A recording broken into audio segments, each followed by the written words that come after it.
Hi, this is Lily Cotilla, and welcome to various transformations on life and relationships. Breathing is something that our autonomic nervous systems take care of without us even having to worry about, supposedly. I mean, most of the time until we stop. But anyway, it's a function that we don't have to consciously think about.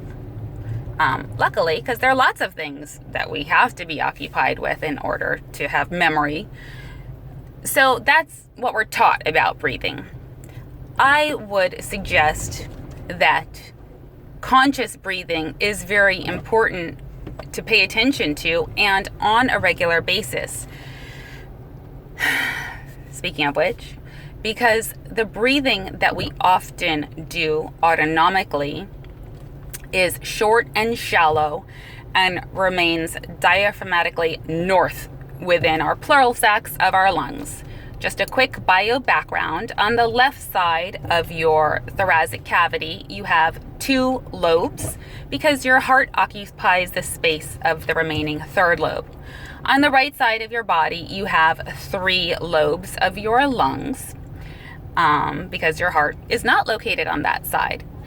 So inside these pleural sacs, you have millions of alveolar sacs, which are single cells, and oxygen can easily diffuse, as can carbon dioxide, both in and out of these cells within your pleural sacs of your lungs. Now, when somebody is a smoker and that person gets emphysema, these alveolar sacs fuse together. And so if you imagine a bunch of balloons and all the surface area available around and surrounding those balloons, there's much surface area. But if you were to deflate those balloons and make them one solid uniplane existence of that rubber, you would greatly decrease your surface area, and therefore the amount of permeable oxygen is much less.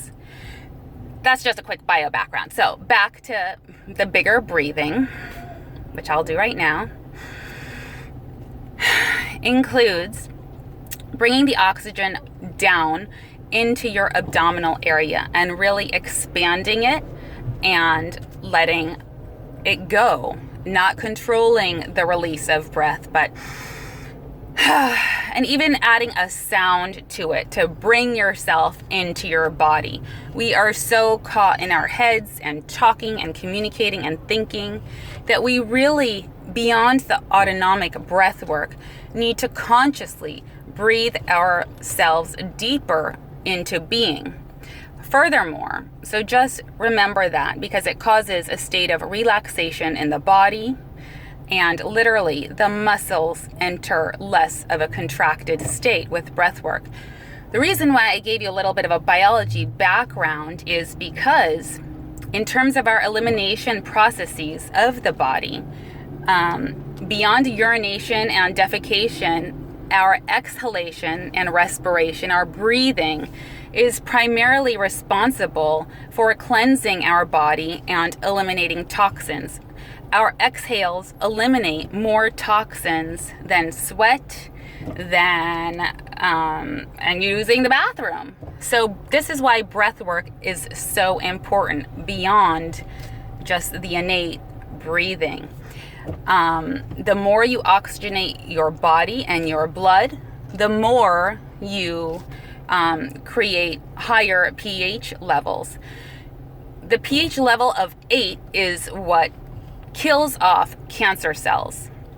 You need to have, the more acidic your blood, the more you increase your chances of getting cancer in various cells. So breath work, from a meditational aspect, from a body holding pattern aspect, and a social aspect, and a biological aspect, is fundamental for our life energy, our life force, our existence, the ways that we are in the world, all the above.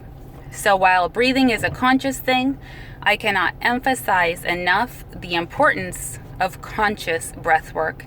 And I don't just mean creating 5 minutes here or 15 minutes there to put down a yoga mat or go into a Zen-like Buddhist pose and saying your own mantras. I mean, interspersed throughout the minutes of your day to really practice and be conscious of your breathing.